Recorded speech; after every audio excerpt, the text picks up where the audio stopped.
Good evening, Karina Carvalho with ABC News. Police have been asked to investigate the conduct of an opposition MP. Ann Leahy has apologised to the Parliament after the Ethics Committee found she'd released confidential details and misled the Crime and Corruption Committee. George Roberts reports. Honourable members.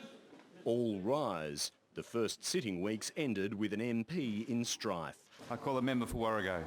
Ann Leahy knew what was coming and jumped before pushed, quitting 2 committees.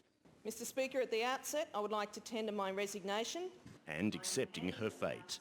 My apology is sincere and I do not seek to excuse my conduct. I am in the hands of the House and await its penalty. The Parliament unanimously agreed with the findings of its Ethics Committee that she'd misled it after also misleading and twice releasing confidential details of Parliament's Crime and Corruption Committee.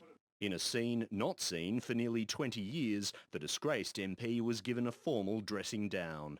Your behaviour has been inappropriate and must change if you are to regain the respect of your peers.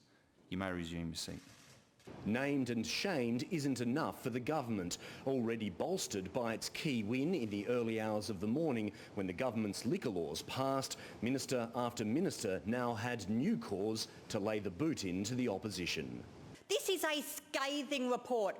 They also took aim at the opposition leader's Chief of Staff, Jake Smith. A report of the Parliament in which the Leader of the Opposition's Chief of Staff was central to conduct to a conspiracy to mislead.